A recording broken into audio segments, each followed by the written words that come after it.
Can you hear me okay? Yep. Can you hear yourself? Yeah. You want anything turned up or turned down? I don't think so. I think this is good. I'm looking at my hair. Hey, This shit is... you look very handsome today, Hey, sir. thank you. I think your hair looks great. The outfit's great. I see we both like black t-shirts and jeans. That's super original. Dude, I'm wearing black. Yeah, I know, right? I'm wearing black 75% of my life. Just because. Also, so many girls have told me, wow, you look so good in black. So enough have told me that I'm just like, okay, I'll just wear black. You're just taking if free advice is being given in the form of a compliment, why not lean into that? Exactly. So I'm like, you know what? I'm just going to make this my thing. And I'm going to be like Steve Jobs. In what sense? Always wearing that outfit. I know I look whack. Okay, we're good. By the way, you don't have to wear the headphones. It's not a requirement if they're bothering you. I just wanted you to get the full experience. Yeah. So if you do me a favor, start with them on. Okay. And if like even 2 minutes past the intro they're bugging you, take them off, throw them on the ground. I don't care. Okay. It's whatever makes you happy. By the way, how do you pronounce your first name? Christoforos. But you can say... I'm just going to call you CJ. CJ, Chris, whatever. It works. Say it one more time. Christoforos. Cristoforo. Yeah, I can't roll my R's like that, so I'm not. It's Greek. It's all Greek to me. It's all Greek to me. That's what it is. Yeah. That's how I pronounce it. I'm just going to call you CJ. That's fine, too. I've been calling you that in my head since we talked on the phone. So that's great. A lot of people call me that, too. Does it bother you? No. Do you like it? I don't have any feeling towards it. What do your friends call you? Chris. Okay, I'll call you Chris. Okay. But like a bunch of people still call me CJ. And whenever I hear CJ, I hear someone say CJ, I'm always like, what? So I always look around. Do you know this guy?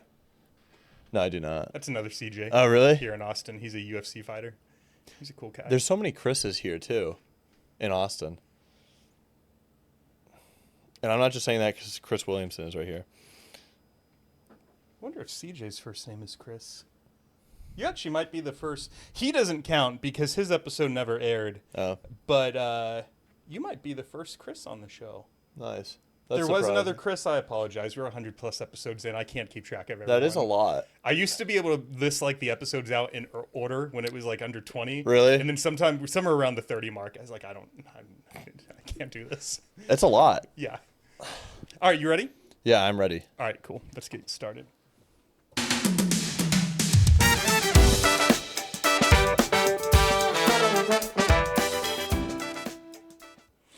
All right, everyone. Howdy, and thank you for clicking play on this week's episode of David's Saturday Night Sit Back. This afternoon, I'm grateful to be sitting back with Chris Jordan, who I'm going to be calling CJ for the rest of this episode, a.k.a. Omega Aesthetic, a certified personal trainer through ISSA, the International Sport Science Association. CJ is currently a student at UT working on his degree in kinesiology and exercise science. That was put a little bit on the back burner for now so he could open his own business, and so we will talk about entrepreneurship if you're thinking about going that route this morning. Regardless of where you're at in your fitness journey, CJ is here to help you lose fat, gain muscle, and mostly help you foster self-belief to unleash inner strength, which ultimately helps you build that one thing that's so elusive to many of us, confidence. CJ is a decently traveled man. He spent time in Tampa and Miami, Florida, New York City, Los Angeles, Maine, New Hampshire, and now he's here in Austin, Texas. Today, CJ is here to tell his story, and I imagine we may hit on topics such as fitness, habits, faith, competition, supplements, the future of the city of Austin, Texas, hot takes on run clubs, and much more. CJ, thank you for being here, and welcome to your episode on David's Saturday Night Sit Back. Thank you for inviting me. Yeah, dude.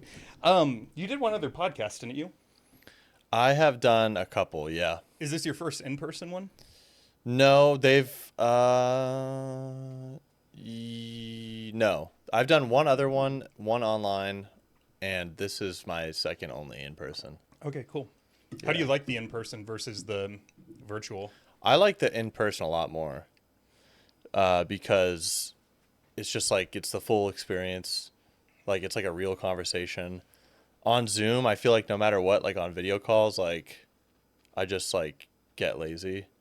Like, I think the first podcast I did, so that one that I did on Zoom, I just had my pants off. So it's just like, Yeah. I just feel way too casual. And like, I don't think I can answer questions as well. So now I feel alert. I worked out today already.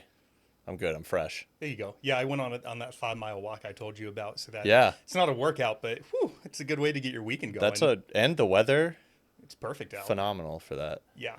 No, yeah, it's great. Yeah, I think in person is better too. There's something about I haven't done. I mean, I've only done my own podcast, but I imagine from where you sit, there is something to be said for like asking you to put on your clothes, drive to the studio, and then when you show up and you're actually like walking into the space. My hope is that we sort of, it's easy to forget everything else that's happening in the world and just sort of being able to focus on the conversation. If you're on Zoom, you might have your phone right next to your computer, your dog's running around, you didn't have to go anywhere. Like, I don't know. I think that even though I am asking guests to do more work, the quality of the conversation is 10 times higher than if we were just to do all of this over Zoom.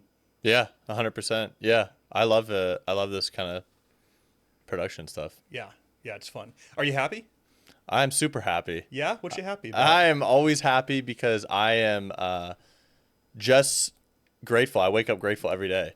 I think often before I go to sleep, this might sound like cliche or extra, but I really do. I think when I've taken a fresh shower and I'm going to bed, I'm like, dude, this is so nice. Just the simplicity of being clean and watching TV. And it's not like I have any traumatic experience to relate it back to or compare it to. Because I don't. I've been blessed my whole life. My family does, but like luckily they made it so that now I'm very comfortable. But I feel like it's like this. I have this weird complex where it's like a lot of people who are born into comfort just like to stay comfortable. And I feel like I have this weird thing that sticks out for me that it's still not enough in terms of like what I can achieve. And I think that's something that how I stand out. Cause it's like, I had a lot of blessings. Even if my mom was, or my family was struggling when I was growing up, I never noticed. They don't make it noticeable if that was a thing, but all I know growing up, like I got some pretty good Christmas gifts, so I'm happy about everything, like super grateful. Well, since you touched on it, what was life growing up like in your family in terms of like siblings? I'm assuming you guys weren't in Texas when you were born. Nope. Give me sort of the foundation for like your early beginnings. So, growing up in Maine, southern Maine specifically, I always say Boston because like I frequent Boston so much and a lot of people don't know where Maine is. So it's like, I just say Boston sometimes, but it's really Maine. And so very cold, a lot of snow, a lot of old people, Yeah. and a lot of white people, like a lot. Like I was like, it was a little culture shock when I got here, but now I've lived here for 3 years. Now it's culture shock when I go back. It's like, whoa, why is there so many old white people? It's weird. Is it the neighborhood specifically, or is it Maine in general? The It's whole just a lot of state. white That's the people? whitest state in the U.S. I had no idea. Yeah, it is by far. And it's also called Vacation Land because it's where all the retirees go. No joke. There's so much money there, but you would never know it because old people don't flaunt it. Like there's just so much money, but you would never know because someone in Maine, their mindset is like, I'm going to go spend money on a $75,000 RV that I'm going to go 2 cities away to park it for 2 weeks in the summer instead of I'm going to go spend $75,000 on this watch. So it's such a different mindset. So growing up, my family was Greek Orthodox, so grew up very involved in the Greek Orthodox Church. My church was called St. Demetrius in Saco, Maine. So God has always been a big part of my life. It always made sense to me. I've questioned things like within my own faith, but it's like, if you literally just read the Bible, like it's all the questions are answered. And that's probably one of the coolest revelations I've had. Very traditional, Very traditional. A ton of traditions in the Greek Orthodox faith. Is there any traditions in the Greek Orthodox faith that are unique from other Christian denominations? Yes, absolutely. So every Easter, Pascha, that's what we call it. This year, it lines up perfectly with the Catholic, which is traditionally like what most Americans follow for Easter. This year, our Easter lines up on the same day as the American Catholic Easter, which doesn't happen always. Sometimes there'd be you guys would have like Easter on April 4th, and we had it on May 4th. So one of the traditions is that we dye eggs. So we dye eggs red, and it's to symbolize the blood of Jesus Christ. So then on Easter Day, you crack them. So everyone grabs an egg, and you in your family, assuming you're at the dinner table, a round table, whatever. And so if you had an egg and I had an egg, you'd hold it like that, and I'd hold mine like this, and I'd say the top says Christos Anesti, and you say Alathos Anesti, and I crack it, and whoever at the end, you go around, whoever at the end doesn't have a cracked egg has like the... Goes to hell. No. The opposite. Sorry. Everyone will be blessed except one person. I was so not expecting that. No, so that person, it's the opposite. They have good luck, supposedly, for the rest of the year. Or it's just like a good omen, kind of. But Christos Anesti means Christ is risen. Alathos Anesti, the response, means truly he is risen. And so you say that, and on Easter Day, you just say Christos Anesti, really for like the next 40 days. That's how you literally go greet people. So like when you see like, instead of like hello for like the next 40 days after Easter, you just say Christos Anesti. So it's like, I hate to compare it to this, but like, you know, like in World War II, like when they see the Germans would see each other, Heil Hitler, you know? So,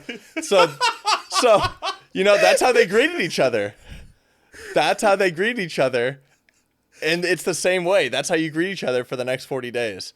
So, I might have a better one for you. A better comparison? Okay, please tell me. There's this, I forget what the city is. It's not Johannesburg, but there's a city somewhere in South Africa where I've heard that if you walk the main streets of the city, when people walk by you, they'll make eye contact with you and say a word that's pronounced Seobana.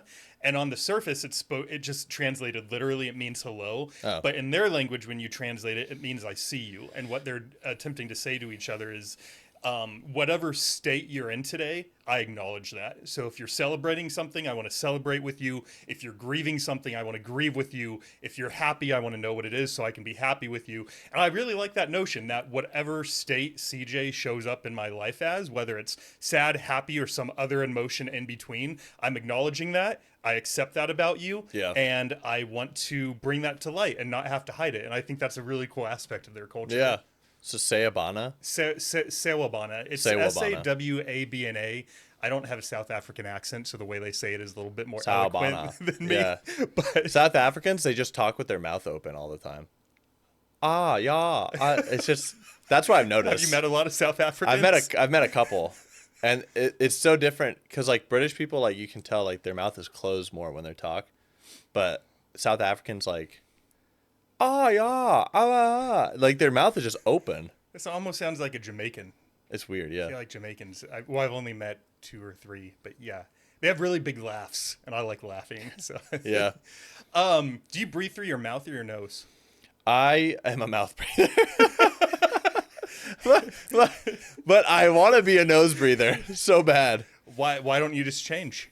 It's harder than you think. It's like, dude, I have to put it into manual. Like when I breathe through my nose, like I have to think about it. Like, it's so much better though for you. Breathing through your nose? Oh yeah, 100%. I think it's so much better. But when I'm running and stuff, obviously it's like, it's harder. Do you know why it's supposed to be better for you? No, but let me just say, even when I just did that small one, I feel like so much more blood flowed to like my head. It's weird. I don't have a fact checker. So I'm just gonna do a quick search. This is Thad, by the way. I didn't even introduce you guys. He jumped on me. I was so in awe about how I could get my arms to your size by the end of 2025. All my politeness went out the window, and yeah, no, he's a good dog, but he doesn't. All right, so here we go. Yes, generally breathing through your nose is healthier because the hair in your nose acts as a filtration system.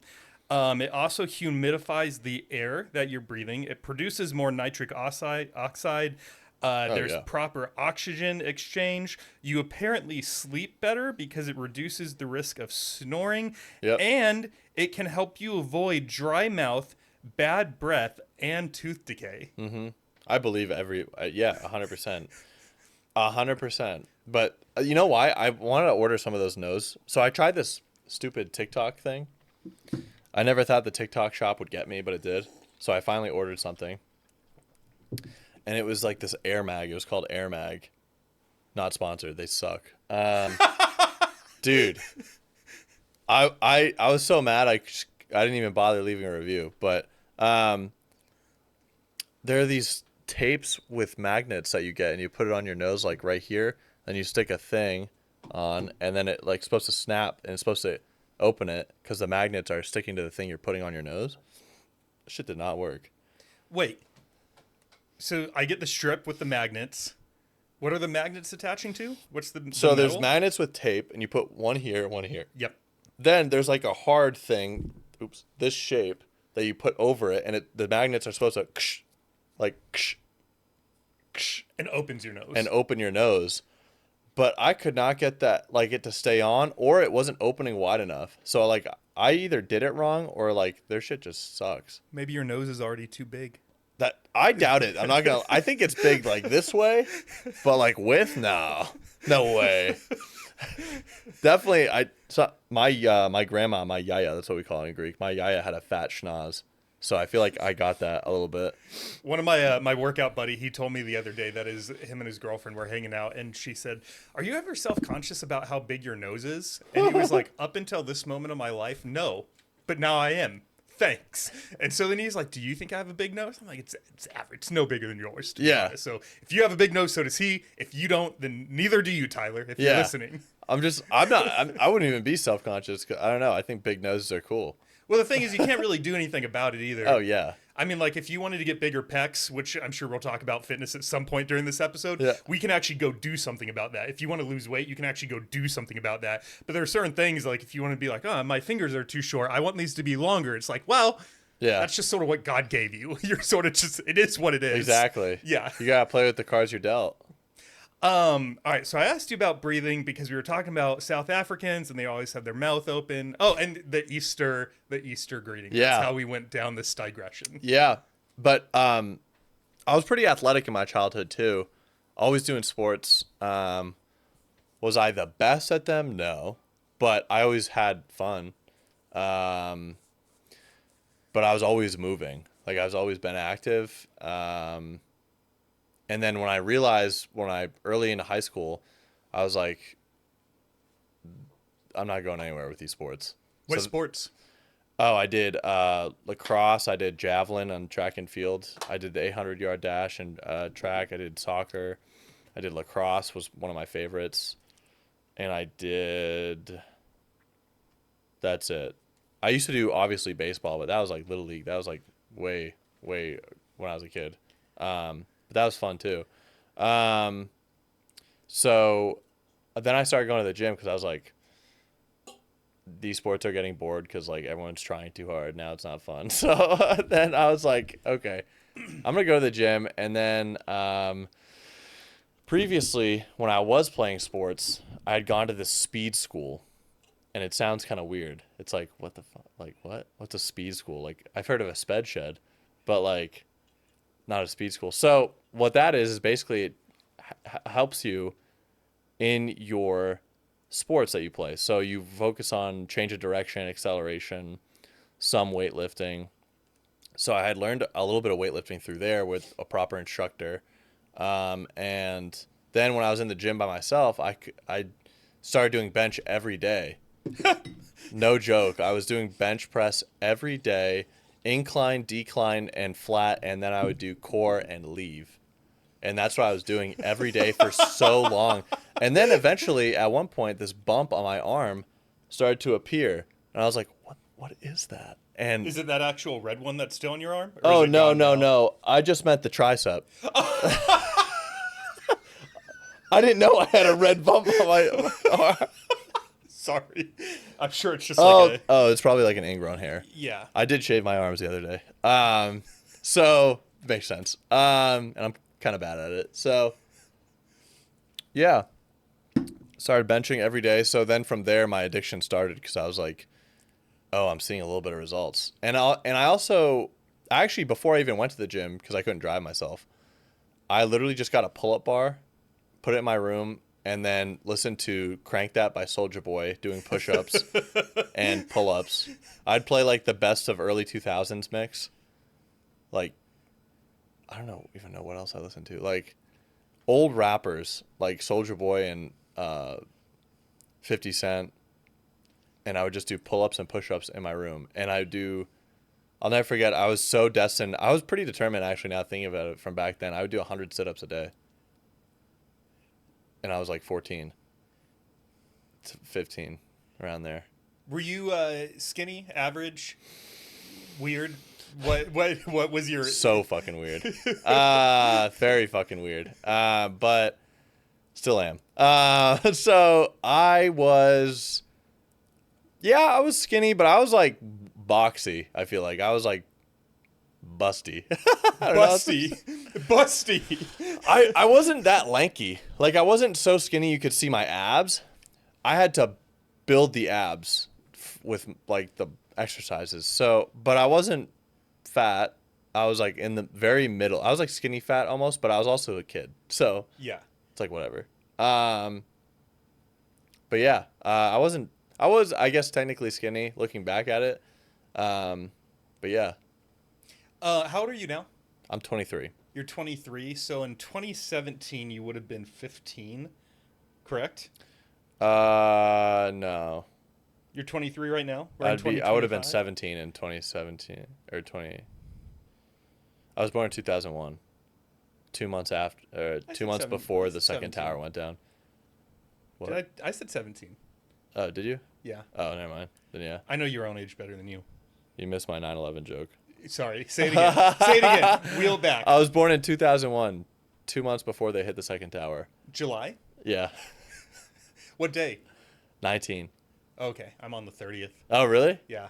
Leo? Maybe we'll get together on the 25th. And Yeah. we can have a... One of my other friends' birthday. I'm friends with so many July and January babies. Those are like that my whole friend group. Do Leos generally get along? I don't know that I've met that. Well, I'm many. actually a Cancer. That's why this is going well so far. So, yeah, I just missed the cutoff for Leo, which I'm kind of mad about because that would have been way cooler than a crab. Dude, a lion can eat crabs. Yes, I can. Yeah, exactly. Exactly.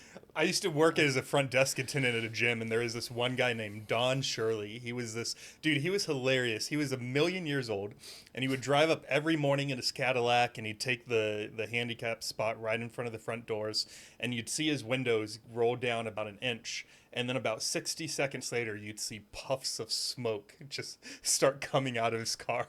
Yes. And then Don would come in. And he would be here at the gym for like 3 to 4 hours and never work out. He drank coffee, he hung out in the hot tub, he hung out in the sauna, and he just talked to everybody. And he had a nickname for every single person that worked there, and I was Leo the Lion. Wow. That's crazy. It's something. He's like I feel like every gym has that neighborhood grandpa. There's one at my gym. His name is Bob, and he wears cargo shorts, and he puts up weight. Do you talk to Bob? Oh, I talk to him all the time. Yeah, he's super entertaining, and his jokes are super edgy. He's like, did you ever play like Call of Duty? Yes. Like that Nuketown era humor. Like, what was Nuketown built? It was like modeled after like the 20s or I don't know. That, you know what I mean? Like, it was just like that old time humor. Give me That an Cold War humor. Give me an example. Oh, sorry. I didn't know that was your foot. This podcast studio was not built for 200 plus pound boys. Right? So. I'm 205. I don't know. Bob is just like, so he has like a shirt that has like an AR on it, and he'll come into the gym with it, and it says like come and take it or something, or I have no idea, but he's got like that edgy old person humor. Calls people commies. I don't know. We used to have a guy that would come in, same gym that Don Shirley went to. This family came in once, and we had never seen them before, and they head out straight to the pool area. It was the middle of summertime, so often very common that families would come in, not even work out. They would just, head to the pool and hang out for a couple hours. And this guy comes in, and he with his family, and they get out to the pool area, and he takes off his shirt, and he has a giant swastika tattooed on his back. What? That one was wild. Whoa. It's like, dude, that is... Whoa. Is he still about that life or what? Well, we killed him, so I'm kidding. Wow. No, he. I mean, I never really met the guy. I never talked to him. I remember I just looked at him and I was like, "Huh, that was a choice." Yeah, that you made. That is a choice. That's fucking crazy. Holy shit. I forgot what we were talking about before. Bob. Oh, Bob. How'd we get on Bob? I have no idea. But. Very interesting. Oh, well, we were talking about ages and Leos and cancers and whatnot. Dude, look at, so when if you were 16 or 17 in 2017. Oh, yeah. Look at, this was one of my favorite pictures off your Instagram, was this one. Oh, wow. That's an old one. You probably haven't seen this one in a while, huh? I haven't seen it in a while. I'll throw this one up on the YouTube version for anyone that's watching there. But dude, even at 17 years old, I mean, you're pretty, like, you're not huge, but you got the six pack going on. Like, you had a nice little foundation. Thank you. Yeah, I do. I have decent genetics. Fun story about that picture. That was the day after I got back from, it was like a Greek church camp. No joke. So you go to this camp. It's kind of funny. You can laugh. A Greek church camp where you have no phone. They take your phone and all electronics. So it's like, it's not like culty or anything. I think a lot of people think that about certain Christian groups, but it's not at all. It's literally like, imagine like a camp like in the woods with like a bunch of groups and different kids at different age groups, and they're all just doing fun activities. The only difference is that they just go to church like once a day, and maybe once a day they'll have like a biblical talk, and that's it. And then everything else is the same. Like, we played soccer, we played tug of war, shit like that. But the week I went was a fasting week, and I didn't know that. For the church or for you? For our religion. It was like a certain fast, and like they were very hardcore. And so the food that they gave us was like, there was like no meat, and it was very limited on everything. So I literally lost like 10 to 15 pounds in a week. Yikes. It was crazy. And that's what it felt like. I didn't weigh myself, but I remember in that picture, I was like, damn, my abs are showing now. But I felt so skinny. And then when I got home, my mom fattened me right up again. So, yeah, that was a couple years into me constantly working though at it. Like, I already had, oh God, that was 2017. Yeah. I already had 4 years of in the gym experience. Granted, it probably wasn't all optimal. I probably wasn't eating 100% as good as I am now, but like, time is time in the gym. Yeah. So, but thank you. Yeah. I feel I like my ab genetics. You're welcome. I'm going to pivot topics hardcore real quick just because you brought it up and we're sort of on the subject. Do you, what gym do you work out at currently? A couple. I rotate. So Iron Forge Gym in Round Rock. Okay. Big Tex Gym in Austin. And Gold's Gym downtown Austin. Okay. So I rotate on those for different reasons. Do you like working out alone, or do you work out with people, or does it depend? I do like working out alone. The only day I'll work out with people, it's like, honestly, no, I would work out with anyone if they can match my speed or they're more intense than me. But I don't like working out with people that I have to drag with me. So, or not drag too, because that seems kind of like pompous, but just like, I don't like working out with people that aren't as serious about it. You want a quality workout. Yeah. If you're going to work out with someone, you don't want it to be half-assed. Yeah, exactly. I'll respect like whatever weight you're using. but you gotta like be like as serious. And so, but preferably alone. Okay, this isn't the topic I was going to pivot to, but I'm all Okay. over the place today because I'm over caffeinated. Uh-huh. Can I get back workout in with you one day? Yes. Can I join you for one lift? Yeah. Yes. And if I slow you down, you can just kick me out. would not. And then on whatever podcast is after that, I'll probably cry about it with whoever the guest is. And then the guest will just be sitting here like, who is CJ? Like, oh, is this guy right? No. Yeah, well, your picture won't be on the wall at that point. Okay. It'll be burning in my fireplace. No, Do you have a fireplace? Yeah, it's tucked around the corner there. Nice. Yeah, I love it. During the wintertime, dude, it's great. Building fires is super fun.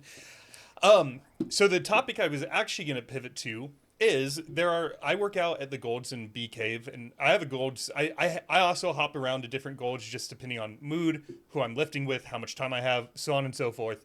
And it does not surprise me that there is an influx of teenagers that are working out. It does surprise me that there's an influx of teens who are like counting calories, protein, fat, carbs, starting their first round of steroids, like all the things that me and my friend, well, first off, let me preface this by saying I've never done steroids. I've always been about protein and creatine, other supplements. But a lot of the things that me and my friends played around with when we were in our 20s and we had been working out for like 6 to 10 years already, I feel like a lot of people are starting to play around with right now. They're 15 years old, they're 6 months into their fitness journey, and they're already, like extremely dialed in. What's your take on this?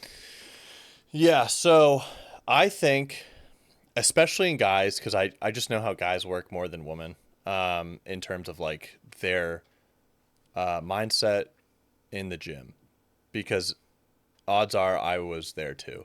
So I know how a lot of them think. In my opinion, there are phases that every guy or person in general, there's phases that every guy goes through in the gym.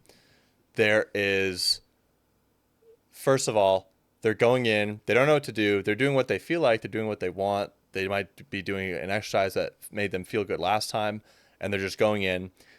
And then at the end of that phase, they start to see a little difference. It's called like the beginner gain section. Then they are consuming more content in today's day and age on the gym because they're more interested now. And then they see people online doing like maybe steroids, maybe SARMs, most definitely pre-workouts. Yeah. So now the second phase is like the supplement phase. And it's like now they're just trying to do everything to the max. They might be maxing out every workout. They might be maxing out on caffeine they can take that day, 400, 600, 800 milligrams of caffeine, which is way over the healthy limit.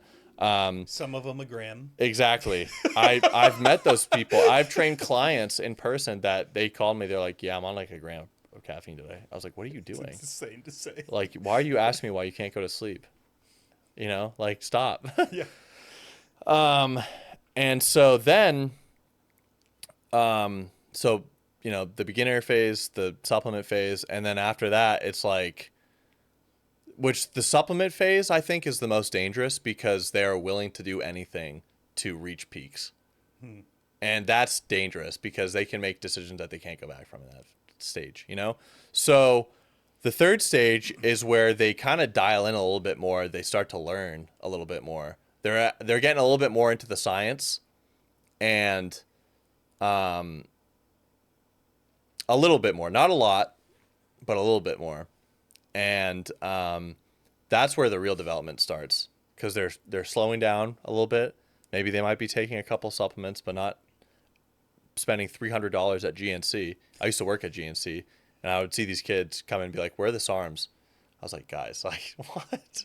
What are you doing? And they were 14 and 15. I was like, could you even drive here?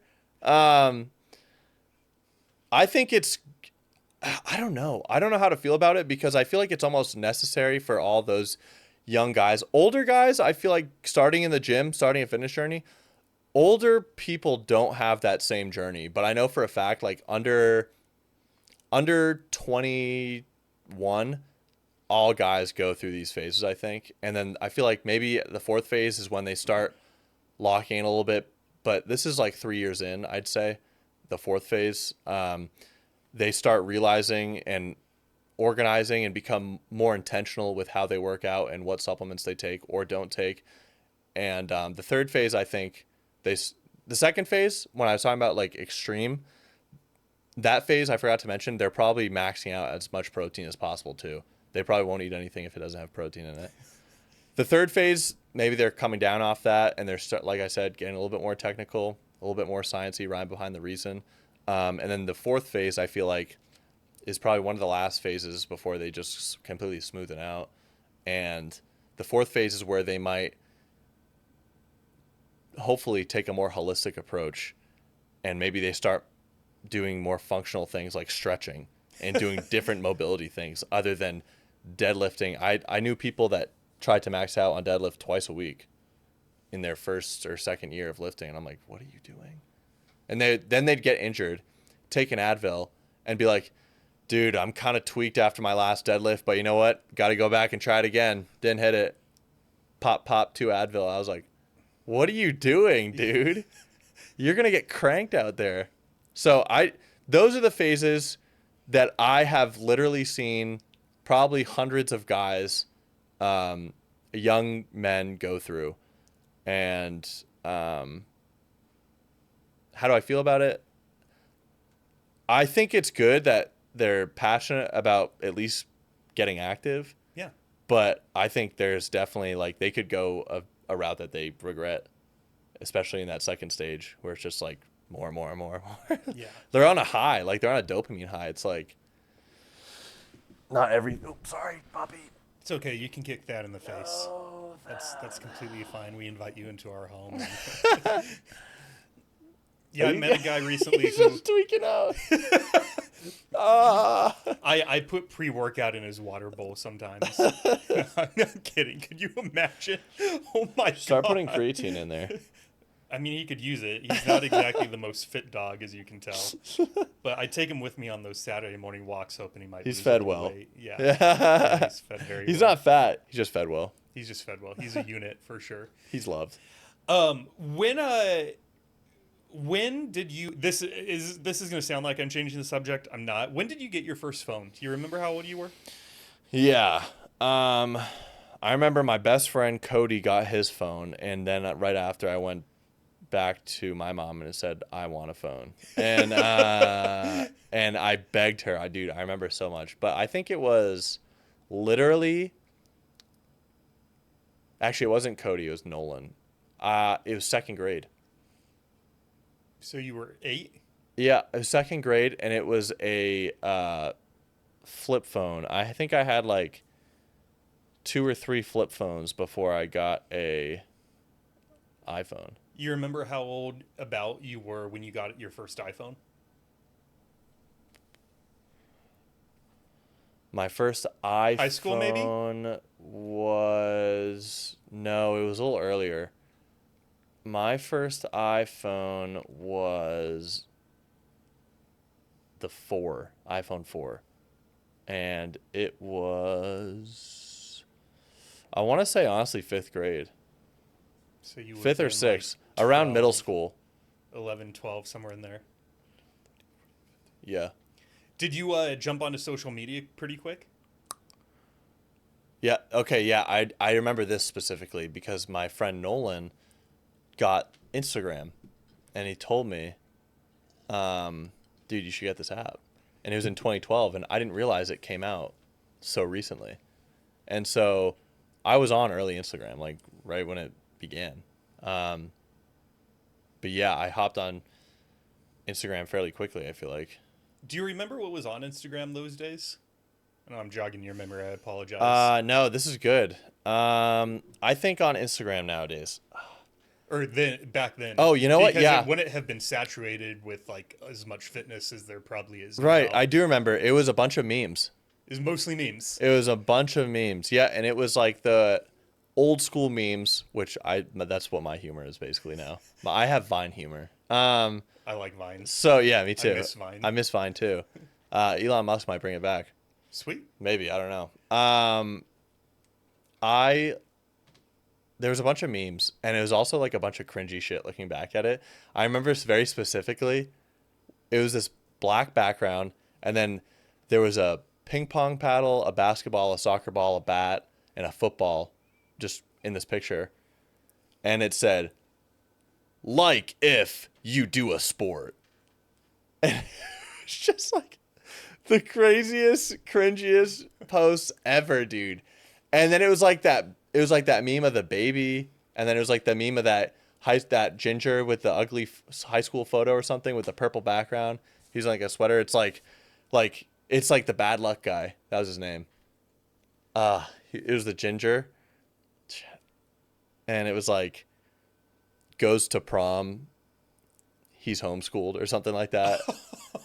It was something, or like makes out with prom date, bro's homeschooled or something like that. Yeah. It was something like that. But it was memes. That was on there all the time. Did you spend much time on it? At first, no. I was like, how could people spend so much time on this? And then I was like, okay, because back then you could see every individual thing people would like. They've kind of reintroduced that feature very recently, which is like if you're scrolling through likes, if you're scrolling through reels, there's a section now where you can see what your friend has liked, but only a couple at a time. Back then you could see every individual thing. Yeah, well, I don't know about 2012. Let me think for a minute. I was working out at Sunrise, so that would have been like about the same time, like 2012. I also remember in the early days of Instagram when you were scrolling through, and I don't think stories were a thing yet. Right. And you'd get to the point where it says you're all caught up, Mm-hmm. and then you wouldn't have to scroll anymore because it was all just like, remember when you actually could just see in real time what people were posting versus whatever the algorithms were putting in there? I like that old school Instagram. Yeah, I liked it too. I don't really scroll through pictures much more anymore. I'd rather watch people's stories because the pictures, I almost feel like it's just whatever Instagram Tyler Hayes is. Sorry. Speaking of Tyler, he must have heard us talking shit about his big nose. But I sort of miss those days when it wasn't algorithm driven, when it was more of just like, if you posted and then I posted and then Tyler posted, and we would just see those posts in that order. Yeah. Talk me through, this is going to be a very broad question, how you went from being a middle school kid that was to, just watching some memes to now being heavily on Instagram as a coach, and sort of how that evolution happened. Yeah. So middle school, I always, funny enough, I always posted too much. Were you posting cringy memes? Really cringy. I was either reposting it. Dude, I'll never forget this one day I went to the zoo and I posted like 30 times in 1 hour, and Instagram said I couldn't post anymore. Oh my God. And they maxed you out? They maxed me out. Back then I hit the limit, dude. I was hitting glass ceilings back then. And so, and then I'd put the same caption because you couldn't carousel back then. So this is early. All these different animals, and I put the same caption. Went to the zoo today! Exclamation point for every single one. The next day, a girl at my school was like, "You don't have to put the same caption for all of them, right?" I was like, shut up. I wanted to. Get off my feed then. Yeah, exactly. You can unfollow. Yeah, exactly. But I'd always been active now that I think of it. But then, like in middle school, this ties into the fitness thing actually, because in middle school is when I started to have like this really debilitating social anxiety, and I would just be really nervous about what people are thinking of. I'm gonna take these headphones off. Go for it. Just throw them on the ground. Yeah. So in middle school, I'd have this social anxiety, and it was like nobody knew because I'm so good at like, you know what I mean? So it's like no one knew. It was so bad, literally crippling. Whenever I hear a group of girls laughing, I was like, oh my, in my head, are they laughing about me? Is there something on me? Is there something on my back? It was crazy. That's when I started overthinking. And I was like, the only way that I can stop overthinking is to have so much confidence within myself and how I look and how I feel that I look, that I completely disregard it. And that's where I started that journey of fitness, of doing push-ups and pull-ups in my room. So I was like, I need to just make myself so confident and even fake it and and believe my lie of being confident, at least, so that I can stop this social anxiety. And so then Real quick before you move on, I'm Yeah. sorry. Where do you have any idea where that anxiety came from? I don't actually. It just sort of Yeah. was there and Yeah. yeah. I think it's because like a lot of in middle school, like that's when girls and guys started to intermingle.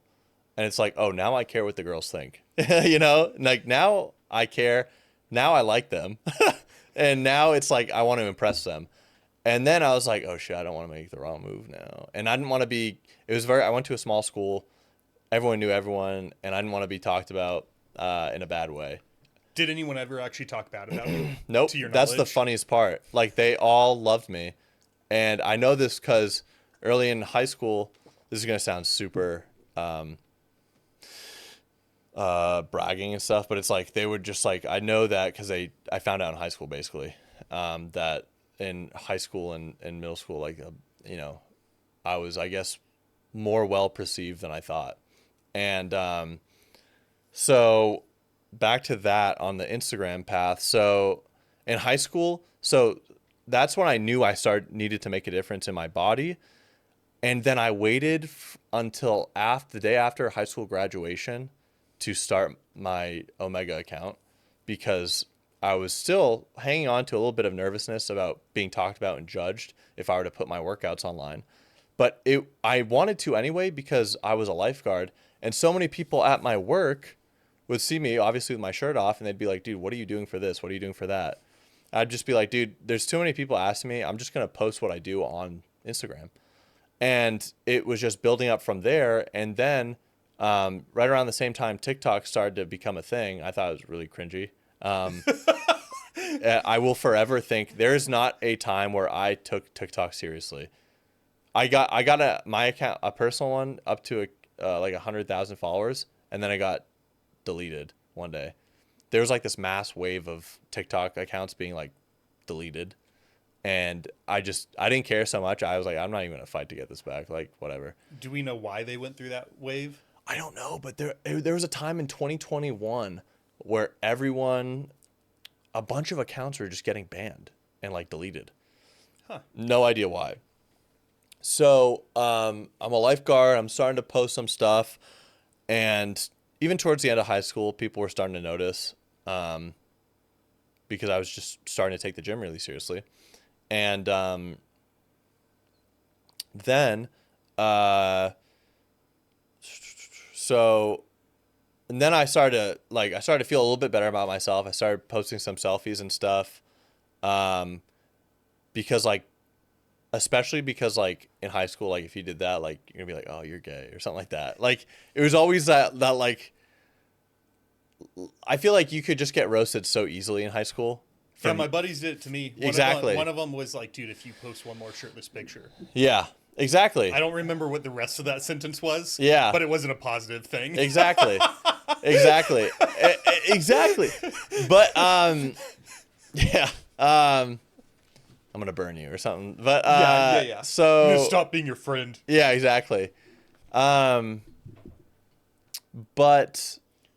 I just didn't want to be roasted like that in high school because you have to see these people every day, right? But I mean, as time went on, it's like I saw more successful people do it, and I knew I had a physique that people wanted because I had just heard it enough. I have never felt that I was good enough. I still have body dysmorphia, right? But it's like I had enough people tell me like, yo, what are you doing for that? Like, how are you doing this? How did you look that like that? So I was like, okay, fuck it. Like, I want to start posting some stuff. And it was even more so to just like keep my own progress. I never thought about using my Instagram like as a journal career. almost. Yeah. It was more so of a journal. And then in 2021, I just started, Reels just came out. And I was like, okay, I'll try it. And then I saw these guys getting like a ton of followers and views. So then that's when I was like, okay, I'm going to try to get followers. Because like, why not? Because I want to be sponsored or something, you know? So in 2019 to 2021, I was super about getting my numbers up. And I was just making really funny content of what me and my friends thought were funny. I'd always have some of my friends help me with the videos. And I had also a bunch of friends in Tampa when I went to college there want to do the same thing. So I found a good clique, and we were just doing that, checking physiques, stuff like that. I mean, stuff that like just bodybuilders do. Stuff that like you'd see like old footage of Arnold and his friends do. Like just we would just like look at each other in the mirror as non-hetero as this sounds, just like literally just like being like, okay, yeah, just like pull your tricep back a little bit in that pose. And that's how we were just trying to help each other improve posing and lifting and encouraging each other and eating right. Me and my friend group in Tampa ate so much that people just knew us as the cafe boys. I have a picture of like 12 stacked plates from our table, and it was just, we would spend like 2 hours in there. Big eaters. Big eaters. That's where I grew the most, I feel like. I was like 215 with abs. What year would that have been? Yeah, that was 2019 to 2020. 2019 and 2020. And so that's when I realized that you could actually make money off that in 2019. I was like, okay, I'm going to try and make this a career somehow. I didn't know how, but I knew I wanted to do it. And that is when then Reels came out 2021. I know, sorry, I'm skipping. And then I was posting like 3 times a day. This is when you could post to non-followers. So I didn't mind spamming it because you could spam it. And if someone saw your reel and followed you and you posted 2 other times that day, you could post it just to Reels and they wouldn't see it. So I was spamming it literally 3 times a day. One of those every day was a transformation in one summer. I looked super shredded one summer. I had one of my high school friends that I had previously just graduated with do like a photo shoot every weekend with me. And I would just stack up these pretty not bad pictures, I feel like. And I would just post like 3 pictures a week, like 3 reels a day. I'd make them at work. I made sure I got a low effort job so that I could it sounds even crazier that I'm saying this out loud. When I say it out loud, I'm like, wow, I really did that. I got a low effort job after the lifeguard. I was a pool boy. So not a lifeguard. I would sit at a pool and look and clean the pool in the morning and just make sure no one died. That is what I did. I sat at a pool at a campground. Excellent. And then I would just listen to podcasts and post on Instagram all day and edit shit on Instagram. And then I just started getting followers, and then I, fast forward to get to today, I had seen that some of my peers and friends were online coaches, and I really started to want to add more purpose and value to my online presence. And that's when I switched a complete 180 from just doing comedic stuff and just selfies to how can I help people with kind of like the small audience that I've grown, and how can I make stuff that actually means something. It was just a switch one day. My mindset completely switched because I love people, like making people laugh and like making funny stuff with my friends. But at the end of the day, it's like, dude, like what value are you adding? And I feel like that was one layer of my frontal lobe getting developed. Let me ask you a couple follow-up questions real quick. Yeah. Why lifeguarding? Was it even that big of a decision, or was it just like, I need a job, this one's available, let's fucking do it? It was super convenient because I live 5 minutes from the water park that I lifeguard at. There's a bunch of hot chicks that work there in the summer, so that's cool. Some practical reasons. The hours were great. It was like 10 to 5 or 6, or 10 to 4, I forgot. The best year was like when I was 17, because it was like moms could hit on me and then not know how old I am. My coworkers and even older girls. Like I was like in the safety zone of everything.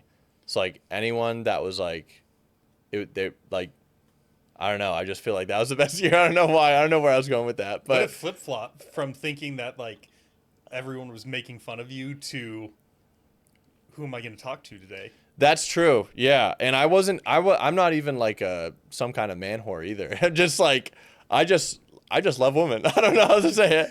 It was great because, you know, I love being around the pool, you know, like. Was there any fun lifeguarding stories? And by fun, that could mean crazy, Yeah. funny. It's time you saved someone's life. Did you save anyone's life? Or what came to mind that made you laugh just now? Yeah, of course you save people's life. What made me laugh was, it made me laugh, but I have to contemplate whether I can say it or not. That's the thing. So You can say anything. It's a podcast. Yes. I had a thing with the head lifeguard at the time, and I was talking to this girl, and a whopping age difference of 17 to 24. That was the age difference. That I was 17, obviously, and she was 24, and I was like, this is awesome. I was like, how did I do this? So that was fun. It was a little summer fling, but that was right before I moved to Tampa for college. And that was just fun. And I'm trying to think what else. Yeah, you definitely save people's life. Some mostly kids, more people than you think don't know how to swim. Yeah. I thought it was always natural to me. I thought everyone knew how to swim. Everyone knows how to float, I guess, right? Some people don't know how to float. Okay. When the summer before I moved to Texas, we would have all been like in our early 30s at the time, and we took one more trip down. There's this river, and if you lived in Sacramento, which is part of the reason I left town, there's not a lot to do. Wait, you're from Sacramento? Yeah. That's where my girlfend's from. Oh, really? Yeah, that's crazy. Who's your girlfriend? I probably don't know her, but Yeah, her name's Valentina. But she's ever a met a trainer Valentina. at one of the gyms here. Anyway, go on with your story. So there's this river that you float down every summer. Most people go like 8, 10, 12 times because it's just like, oh, it's the weekend, it's summer, we're not working. What do we want to do? Let's go float the river. Again, I probably floated this river 200 times. Anyways, the last time I floated it, we got a big group of people together. I knew I was leaving for Texas, and one of my friends almost backed out the night before because and keep in mind, she's like probably 31 at this point, 30, 29, somewhere in there. And she was like, I thought I wanted to go, but I don't know how to swim. And I was like, well, just stay in the boat. And she's like, well, isn't there some rapids at a couple points? I was like, yeah, but I mean, it's not a big deal. You fall in, like, we'll pull you in. And she's like, well, I could drown. I'm like, well, technically, yes. You can drown in a puddle. You could drown, Yeah. you know? But, like, this is the most non-life-threatening river float you will ever go on in your life. Right. And the few rapids that are there, like, you don't even need a guide. They're just fun. The boat just speeds up a little bit. You make sure you don't hit any rocks. It's no big deal.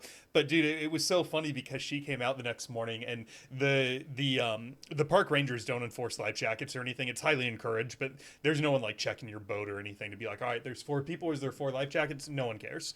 And she came out with, like, a life jackets, arm floaties, a fucking what do you call the circular donut things? Just a tube or something? Yeah. Dude, she was so over prepared.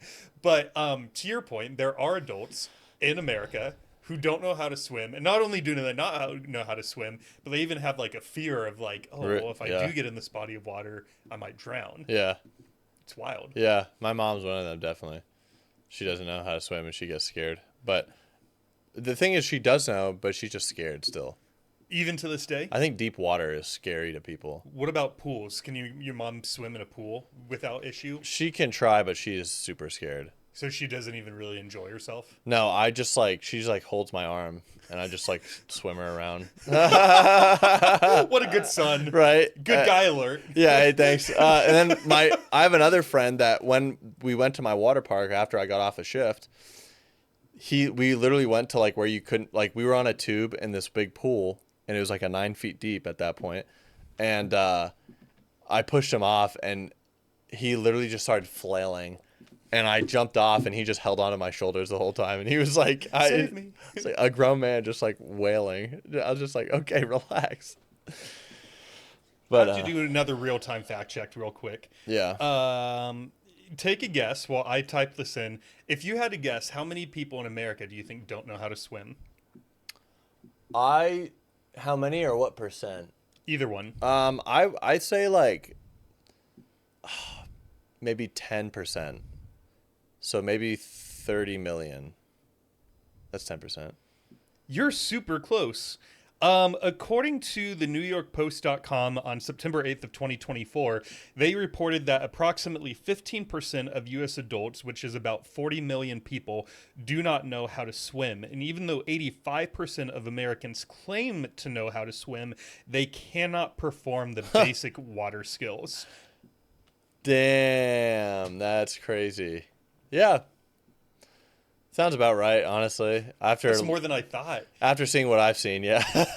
Yeah, I mean, you've seen it all, but I guess it just goes to show, like, sometimes we grow, when you're growing up, you have such a limited worldview. So, like, for me and all my siblings, we were all putting in swimming lessons, I think, when we were, like, 3, 4, 5 really? years old. So, for us, like, even if we're not great swimmers, we can do the breaststroke, freestyle, we can float, we could be in an ocean and probably take care of ourselves somewhat decently. And so you just forget that, like, not everyone had that. Not everyone was placed in swim school at 3 years old, Yeah. I mean, I never was. I was just going over to my friends' pools. We were just chilling. But I'll never forget, me and my friends went to the Y, and it was like me and 5 friends, and we'd pretend to have like real Olympic races. So one guy would race down, one guy would race back, stuff like that. Yeah. And it was just like every team I was on, and we just won. It was crazy. Another follow-up question for you is, you mentioned that when you first started gaining followers, it could have been for something like sponsorships. Mm-hmm. Was there anything else past that, or like, because why do you think you cared? Yeah, so my goal when I wanted to start gaining followers and take online social media content more seriously, my main goal was just to like eventually make it a career. I still didn't know how I was going to do that, but I definitely wanted to make it a career somehow. This was like 2019. And that's why I knew, like, I was like, okay, this is what I want to do. How do I want to do it? I don't know. Maybe I'll start YouTube. Still, I was never super committed to YouTube. There was a phase, like, I went through a couple of different YouTube phases where I was committed, but I was never too committed. I would just always get too not self-conscious, but just, how do you say, like, what am I trying to say? Not pessimistic, but just like self-critical, like I would always just judge the stuff I would do. My most recent phase of being consistent was like, I did like 1 or 2 Omegle videos. Do you know what Omegle is? Omegle is like this random website you get paired up with someone online. It's you and your camera and your mic. And it's just a random video chat pair up website that is now taken down. Probably because of all the nudity and stuff. But what was the purpose of it at the time? Just like connecting people with other people? So the purpose of it was like, there's like a bunch of different things like you could do like as a fitness guy on there in terms of making content. So I downloaded this Snapchat baby filter on my computer. And so I would put the mic so that on the screen, my head would be right at the bottom right here. So this is the bottom. And I would just be peeking up with a baby filter. And I have a baby face, so it worked. And then I would like hold my arm up like this. And then everyone, when they first saw me, they'd be like, "What are you doing without your parents on this website?" And then I'd go like this, and then he'd go, "What the fuck?" And then I'd be like, "Where's my milk?" Or something like that. And that made a lot of people laugh. That was like the last consistent phase I had on YouTube. And it would do like, a lot of my videos would get like 1 to 5,000 views. And that was really good for me. And that's when I started to see traction. But I knew it wasn't sustainable because like that shit just gets so old when you're making it. I also had seen like another guy do it and he get like 1 million subscribers just off those videos. But you have to like wait. You have to like keep hitting like refresh to get a new person to get that good reaction. And so you'd film for like 2 to 4 hours at a time to get like a maybe decent 8 to 10 minute video. It was a little exhausting. Yeah. But But yeah, that was my goal. So that was my goal was to really just try to make online social media some kind of career somehow. Didn't know how to do it. Now I do. And now I do that. Yeah. Why you like making people laugh, don't you? Yeah, I do. Why? I do a lot. I don't know. I just I always keep it light. Whenever I break the ice or meet someone, like it's always nice to make them laugh. I just like seeing people laugh. I think a lot of people are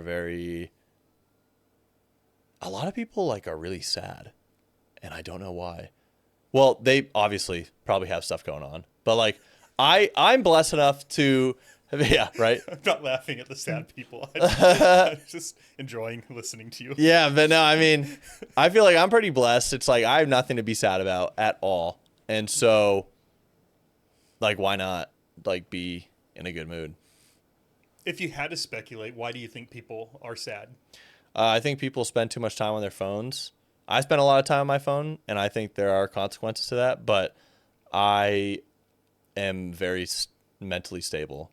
So, yeah, I'll have a couple crash outs every now and then, but for the most part, I'm very mentally stable. They spend too much time on their phone. You take someone off their phone for a week, I guarantee they're going to be happier. Guarantee. If you Not on day one, baby. No, not on day one. No, no. If you let me tell you, if you get someone off their phone, off TV, off video games, off of junk food, you have them pray once a day, you have them meditate once a day, and you have them go outside and walk for an hour a day, and maybe eighth thing, just do some kind of workout. Mm-hmm. Guarantee you in a week that person will become happier. And that outside time, it has to be in sunlight. Sorry for the cold countries, but it's like you got to be in the sun. What if you're in New York with a 3-month winter and you don't see the sun for 90 days, CJ? Dude, that's tough. You'll get through it. Luckily, it's only 90 days. But yeah, those are my, I think, 8 things. Get off all technology, eat good food, sleep good, read if you want. I think anyone can be happier.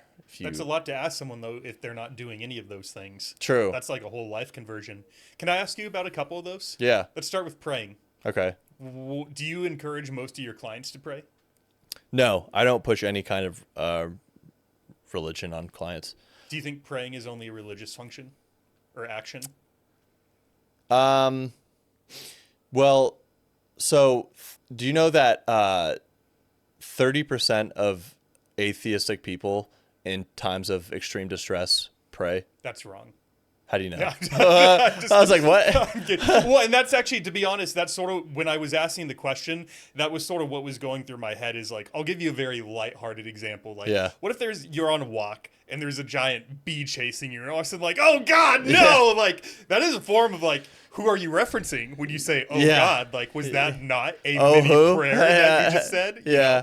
But elaborate on where you were going with the 30% of atheists. Yeah, so it's like, no, it's okay. Yeah, but 30% of people in extreme distress or depression at one point start praying.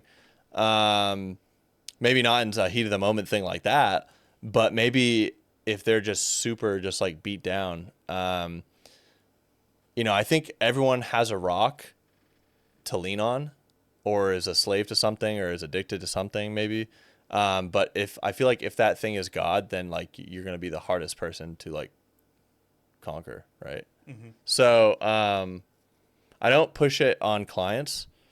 It's not my place to, in fact, it's like unchristian to do that. So to be like, like you're wrong and this and that, you need that. Yeah. Obviously you can preach, but it's like, to like force it is like there's a way to do it, you know what I mean? Like you don't need it shouldn't be like fire and brimstone if you don't, but it's always good to educate people and try to enlighten them and show them what like a real Christian is instead of like these like extremist Christians sometimes they're like I don't know, like spit at you or something if you don't do something. Right. But that's not the way to spread Christianity.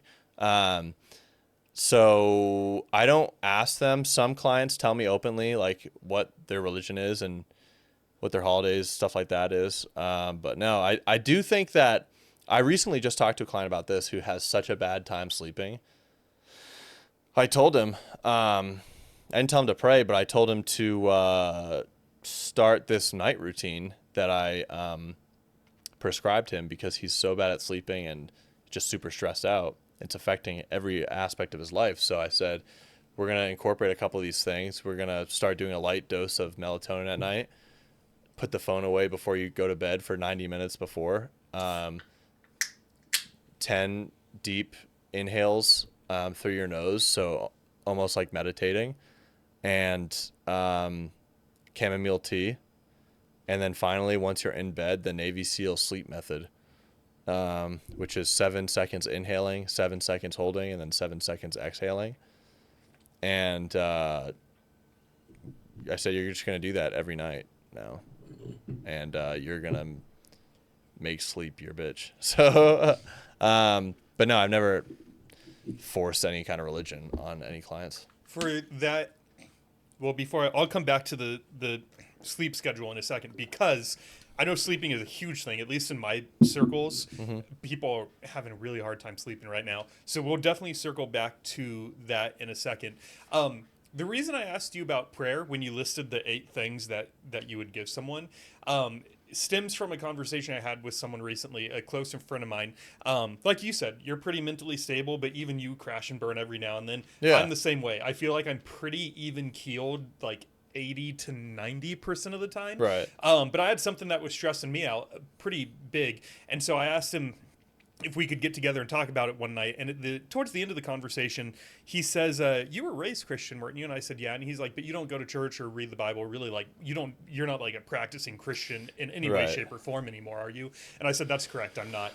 And he said, well, maybe you should start incorporating prayer again. And he's like, not even prayer to like the God of the Hebrew Bible necessarily, but just like having these moments where you get technology free and just allow your thoughts to sort of free flow. Mm-hmm. And as you hit those moments where the thing that's stressing you out is really taking over most of your thoughts, if you're at a place where you can pause, because maybe you're at work and you can't just abandon your job, right? But if you're at a place where you can take 5 minutes, he's like, why don't you take those 5 minutes and just try to offer that to whatever your version of a higher power is. Yeah. And he's, I've never asked him directly what his, like if he was to give a title to himself of like atheist, agnostic, Christian. I've never asked him, so I don't know what he is, but he is also not a very faith-based person. Nice. And so the fact that was his suggestion, interesting, it really took me off guard. I was like, dude, what are you even talking about? Like that's your advice. It's good advice. That's crazy. I really appreciated it, but that's why I wanted to dig into why that was part of your process, was not because I think you're preaching on people, but because I thought it was interesting that was one of the 8 things that you would incorporate into your life if you were trying to be a healthier person. Yes, I do. It can get a little tricky when you're with clients, because it's a different, it's not 2 buddies. Yeah. If I marketed myself, which I could, as like a faith-based coach, then I would incorporate it. But I don't market myself that way. So I don't want to throw something on someone that they didn't sign up for. Right. Some people have very harsh opinions towards Christianity and stuff, so it's like I don't want to upset anyone, and also that's not what they are signing up for when they train with me. Right. You know, so I do want to kind of, I'll answer any question that I know the answer or don't know the answer to.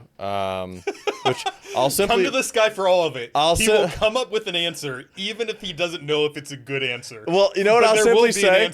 I will simply say something that I'll simply say like I don't know. That's it. Like really, because like I don't know the answer to a lot of different things, but if you ask me something I don't know, I will say that. I will not. That was I probably misconstrued that. My point was to say that I will be honest and say that I don't know. You did misconstrue this. This whole episode is The whole thing is complete BS. botched. Yep. So let's say for someone listening, because I do like to think that there's people of all stages of life listening. There's probably dudes who are in better shape than us that are listening right now, and ladies. There's humans. Yeah. And there's also probably humans listening who haven't got off the couch in quite some time.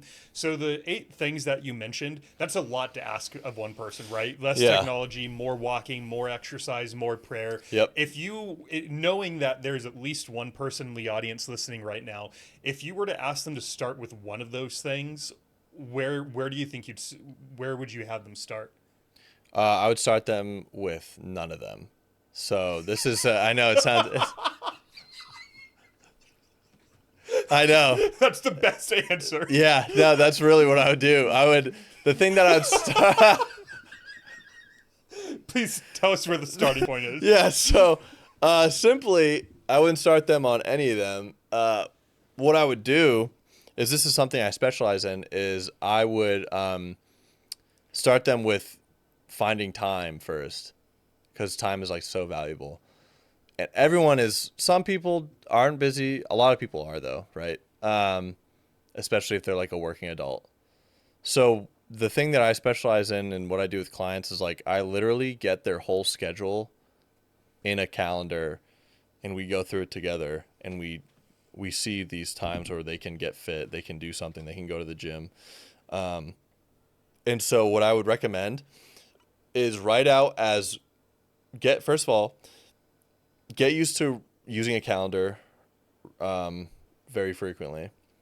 I write everything in my calendar, from meal prep to when I'm seeing my girlfriend to when I'm at work for 8 hours a day.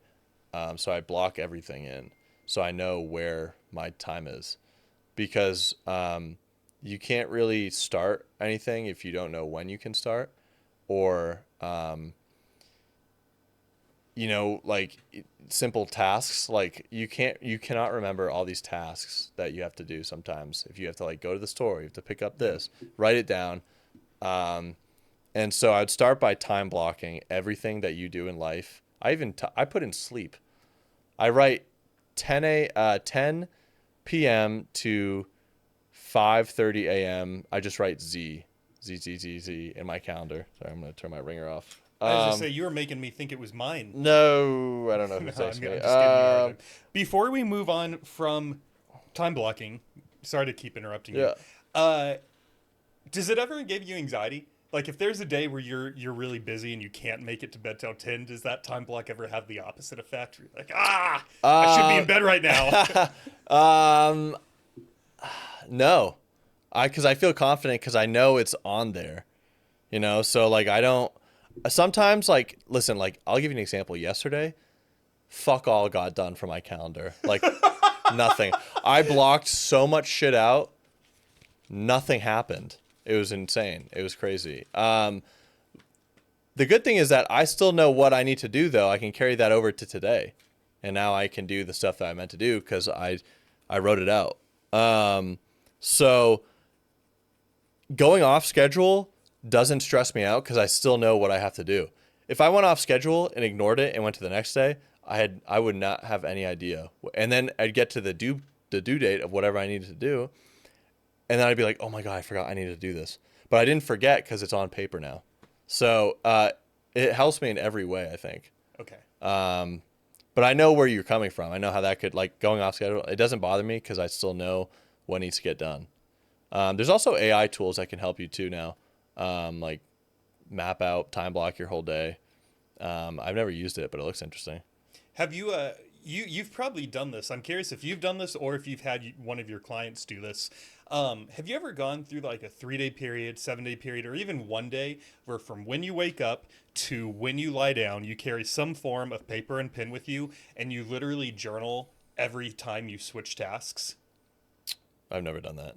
Even that is super eye-opening. Really? So if you, and I mean, not down to the minute, but like pretty big stuff. So if it's like, if your alarm goes off at 6:30, like an example for one of mine, when I've done this a few times, it might be from like 6:30 to 6:57. And day one, I should preface this by saying, don't judge yourself. you're really just trying to get an idea of like, how do I actually spend 24 hours? And so you start to realize things like 6:30 to 6:57, got up, drank coffee in bed and read, fine. 6:57 to 7:24 was in the bathroom taking a shit and playing on my phone. Right. And then, as the day progresses, you sort of realize like, oh, it takes me 27 minutes to get ready for work. If I went through that a little bit quicker, maybe I could get that down to 20. You're like, wow, I really did just spend 25 minutes on the toilet, and I was probably only doing my business for like 6 minutes of that. Or, it's just it's such an easy. It's somewhat easy. I think the reason I say bring paper versus like a note on your phone is because we open our phone so many times a day. It's easy to open it thinking you're about to put a time block in, and then you see 7 notifications and you're like, oh, let's check out Instagram. Let's check out email. Let's check out Boom Beach, whatever it is. Yeah. But when you're opening a journal, the only thing that you're going to get there is your schedule, what you've been writing down. But I would, if you're up for the challenge, I would say in 2025, that's very interesting. Anytime this year, choose one day. And without judgment, just go throughout your day and journal everything. And you might surprise yourself with how much time you allocate to different activities. I thought you were going to go into journaling about your feelings and stuff. And I was like, no, I will not do that. But that is something very interesting I've never heard of. But I will actually try that. It's fun. That's very interesting. It's fun if you don't mentally flog yourself for it. Yeah. That's the key, is you can't be like, man, I hate myself for watching 2 hours of TV last night. No, that's not the purpose. The purpose is that you become aware of the fact that you do spend 3 hours at night watching TV. Right. And so then to your point, if you've been wanting to go to the gym more, you've been wanting to write a book, like whatever that thing is that you're like, oh, I don't have time. If you journal every single thing that you do from when you wake up to when you go to sleep, I can almost guarantee you're going to find some time. Even if it's not a lot of time. Yeah, that's so interesting. You're going to find time somewhere in that schedule. That's so cool. I'm actually going to try that. Try it out. And I will get back to you. I think I have a notebook. But, that's great. I think I would need a watch, too, because then if I check the time on my phone, I just open it. And then damn notifications. And then just forget that what I was doing. But I think I'm going to get a watch and do that 100%. Try it out. Yeah, I will. Is there anything at your current stage in life, is there anything that you've been meaning to make more time for that you haven't been doing a successful job? I'm not trying to put you on the spot. I'm just trying to keep it real. I have been schedule maxing the last year. Literally, I've been schedule maxing. So I started teaching myself more Greek in the last year. I started reading the Bible daily more. I started for like a couple months I was doing Muay Thai. And that's really cool. I started, focusing on mobility instead of just going to the gym and grunting and lifting heavy. I started doing old man shit. So I started schedule maxing, and I'm sorry, wait, what was the original question? I was sort of putting you on the spot. In a way, is there anything you've been trying to find more time for? Definitely. Trying to find more time for. Well, I got this new job and a girlfriend at the same time, like a month or two ago, and that really put a dent in my free time. I think I would be trying to find more time to probably read the Bible even more, just because I am such a bad reader. I am just so slow. I have ADHD. Literally, my goal at the start was 1 page a day. That was my goal. It was 1 page. And I remember I would do 5 pages, and I look at the clock, and I was like, dude, how did that take me 20 minutes to read 5 pages? What the fuck? Like, why am I reading this so slow? So I think, I don't know. I think probably that, but also my creative mind gets stretched every day so much. And it's like, I think it's great, but I have to refresh it by doing real people things. So I have to go outside. I have to go walk at Zilker Park. I have to go almost get run over by something. I need something to spark my creativity, and it can't be while I'm using it, I feel like. Does that make sense? I need to go do shit to see new things, and then it will stretch my creativity. So I need to go like play soccer in the park. I need to go whitewater rafting or something. I need to go do stuff in order to like rejuvenate my creative mind so that I can work better. I can make better content and stuff like that. So I think that's what I'd like to make more time for.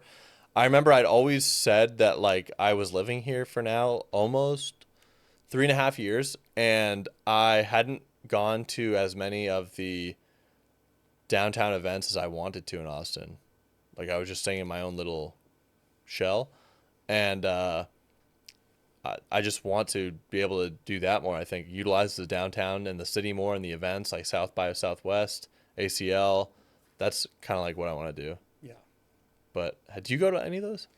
I was thinking about doing some South by Southwest stuff. I did not because I get overwhelmed by crowds. Oh, really? Yeah. Yeah. It's not abnormal, I feel like. This is I went to ACL my first year in Austin. I will never go back.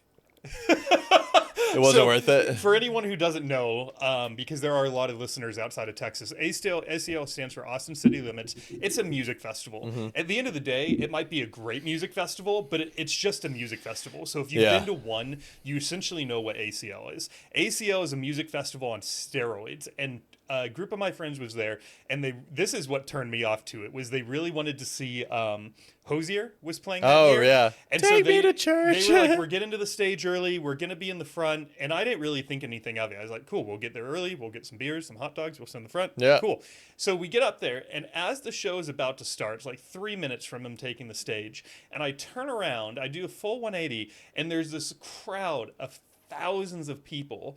And I had this realization that even if I had to take a massive shit right now, I would probably go in my pants before I reached a porta potty because you're just stuck. Yeah. There's no way out. Like, people might let you out because then in their mind it's like, well, now if this dude's leaving, that gets me closer to the front. Yeah. But even just fighting through layers and layers of people, I got so anxious. I didn't enjoy a second of the concert because the entire show I was just thinking, I am stuck here. Yeah, dude. The only way when I lived in Tampa, it was such a party city, and when I would go to some clubs, and the only reason like I was not disgusted by the amount of fucking people touching me that are like sweaty, I was just too hammered to care. But like I hate that feeling of just like being next to like 1,000 sweaty people at the same time, just like crammed. Yeah. Like an Indian train. Or a Chinese train. Chinese So I've train heard, too. Or maybe Japanese. Somewhere in Asia, there's trains full of just way Tokyo too many Metro. people. Yeah, oh my yeah, god, yeah. dude, it's crazy. Or the New York subway, you know. But I don't. Yeah, I feel you. I don't like being like close in that sense. I like being where like action is going on. But like when in your situation, what you just described too, I wouldn't like that either. Yeah. The only other one I'll bring up super briefly. Have you heard of the Internet Marketing Party? No. So that's an event that happens once every month. If you ever want to go, I'm more than happy to Cool. flip you the info. I shamelessly go to find podcast guests. But it is essentially exactly what it sounds like. If you are marketing any kind of business on the internet, it is a group of other people marketing businesses on the internet, which is like everybody these days. Yeah. To basically get together, share a couple drinks. There's usually a guest speaker. There's usually some breakout rooms. The event's about 2 hours, $39, open bar if you're into that kind of thing. I don't really go to drink. I figure if I find one guest every event, that's well worth $39. That's $39 well spent, is my perspective. So I would say, to answer your question, that's one of the only things I do on a regular basis that it forces me to be like, all right, I paid for this event. It's time to go downtown and mingle. And then usually we'll do something after, whether it's going to a club, a restaurant, a comedy show. There's usually a small group of people that breaks off, heads into the city, and we do something. I love comedy shows. It's so I much just fun. started going to them with my girlfriend, and that's a part of Austin that I always wanted to explore. I never had anyone to go with though, so I was like, who wants to go? But now I found my girl loves them too. Why don't you put a time block on your calendar? That's true. I should, right? Actually, you know what's funny? When I have a time block for my girlfriend on my calendar on Friday nights, and it's like from 4 to 10 p.m. or something, or whenever. And that is one of the ways we would use something like that. But yeah, there are some times too on the schedule where it's just like nothing will go the way you think it will go. or thought it would go, and you just have to be okay with that. Life happens. Like, you just gotta, yeah. But that's why you block it out. You know, like, you can literally look what did I not get done this day, and then you can spread that out over the next couple days, so it feels like you never lost a day. Yeah. That's why I always say when people are, kind of like on a hard diet or trying to stick to a new regimen, don't give yourself a cheat day for fun, because there's no point in doing that. Because guess what? What if the next day you're out at a family barbecue or your friends want to go out and then you have to skip out on that food because you're like, oh, I can't do that. I had a cheat day yesterday. Or if you do double down and you have that cheat meal again, now you just had 2 cheat days, like in a row. And now you feel super bad. And now you've gone off track, and that might take you off the whole train track. And now you're one of those sad people we were talking about earlier. Yeah, exactly. Now you're one of those guys that... Now you're sad and small and fat. Sorry. Now you're curled up in your room in the dark, and you're crying, and it's like... You think there's no hope, and now you're depressed again, scrolling on Instagram, seeing everyone better than you. And now you're that guy, and now you hate yourself. So yes. So don't be that guy. And it all led from giving yourself that one cheat meal. Yeah. I've not, as many trainers and fitness type people I've talked to, not even just on the podcast, but over the last couple of years, I've never heard someone say that before. Let your cheat day come naturally.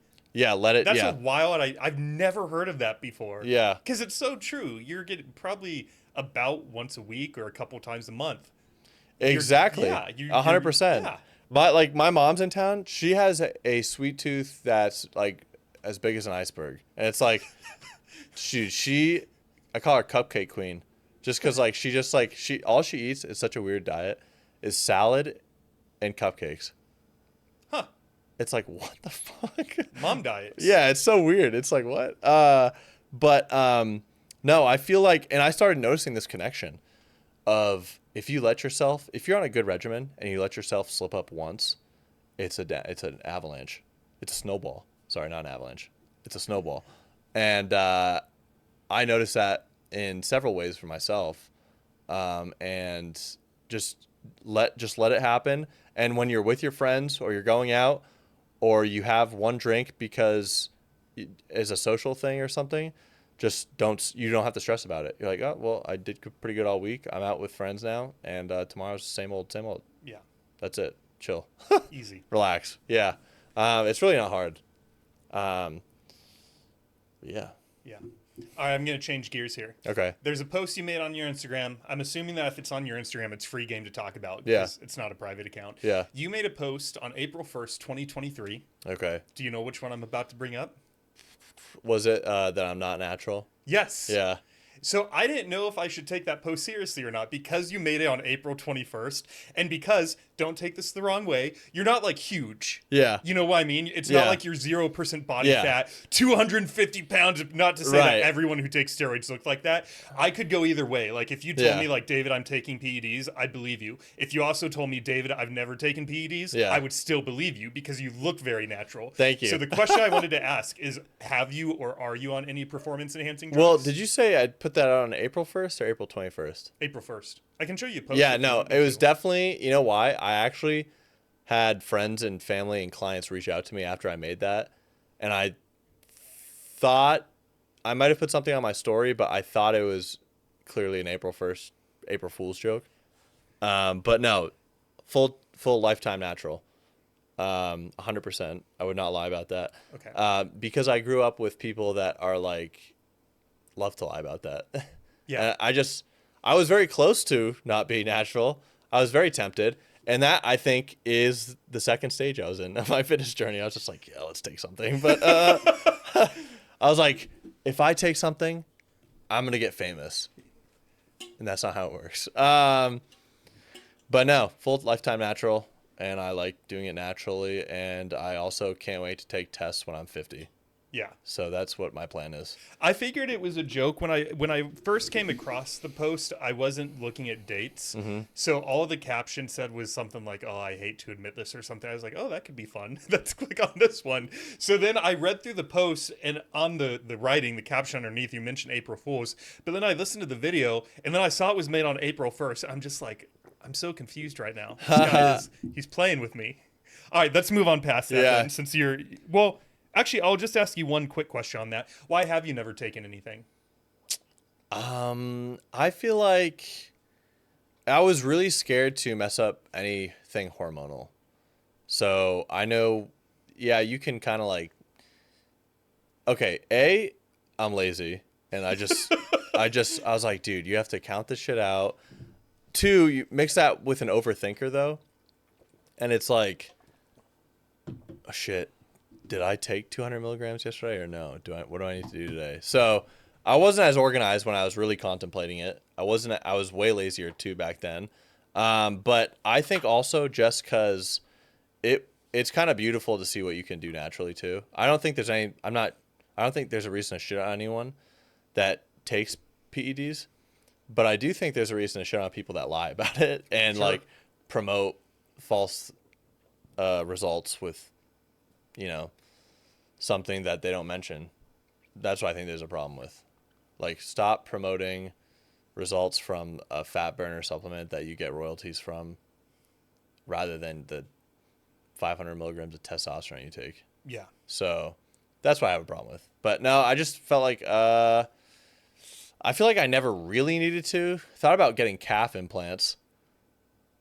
I'm wearing jeans. Well, I know. I mean, you can't say that and not expect me not to look down. I and be know. like, what are the? I size know. Of this Well, calves? you know what's crazy? My left one is actually dramatically smaller than my right one too. Turn that way a little bit, real quick, so I can see your right one. Let me see if I can just pull my. Okay. So, I used to play soccer. I used to run long distance track. I don't want to be excuse Andy. Excuse. That's. They look. Oh, about good. The the camera same to can't me. see it. Well, hang on. No. Oh, no, you really can't see it. Yeah. We can just see that kneecap. Yes. So. I think that might be in your head, brother. Those look the exact same to me. You think? Yeah. When I look at myself from the back. Wait, real quick. Wait. Stand up and look that way. Okay. They look identical. Really? Yes. Okay. Thank you for not entertain. What's it called? For complying. I appreciate Yeah.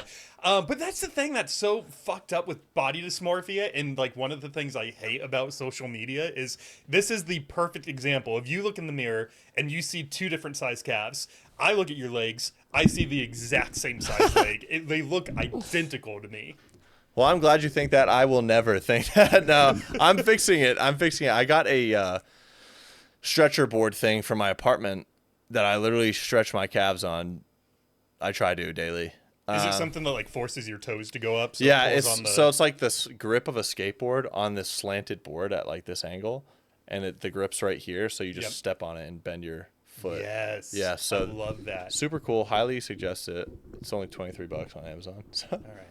Well, when we work out, if I remember, I probably won't remember, but maybe you will, which is why I'm saying it out loud. Yeah. Usually I'll wear a stringer so you can see my traps. And dude, I swear, I think it's my left. Well, if I'm looking in the mirror, maybe my right. One of my shoulder blades, I think, is coming up more. Not in like a muscular way, like, oh, it's my right one because I'm using it to carry groceries and to carry fat. Yeah. One of my shoulder blades, dude, I swear, when I look in the mirror, it looks like it's just elevated a little bit. And it doesn't drive me crazy or anything. I'll just notice it. I'll be in the gym. I'll be like, man, my right shoulder's higher. Why? It's a possibility. Could be. Could just be like... Are you a righty? Yeah. Yeah. I also sleep on my left side Me almost too. exclusively. So I do wonder if by being... all that pressure being on the left side of my body, if that causes some sort of weird Same exact shift. thing. Yeah. Yeah, I also sleep on my left a lot because I heard that was better for some reason. I don't know if it's a wives' tale or not. But I sleep better. yeah, me too. So it's better for me. Yeah, my whole left side is weaker. Not by a lot, but just noticeably for me. Yeah. But I also sleep on my left a lot. But yeah. Before we get into our last topic, I have a couple things for you. Okay. Who is your ideal client? I want to shout you out for a minute. Oh, thank you. Yeah. I would say my ideal client, I work with women, but I primarily train men. And so my ideal client is a guy that walks into the gym, is super confused, might have the mindset of thinking that you only need to eat chicken and salad to get a good physique. I think my ideal client. You want one? Oh no, thanks. Okay. My ideal client is someone that knows that they have a problem, so they're in conscious. I'm gonna try to say this correctly.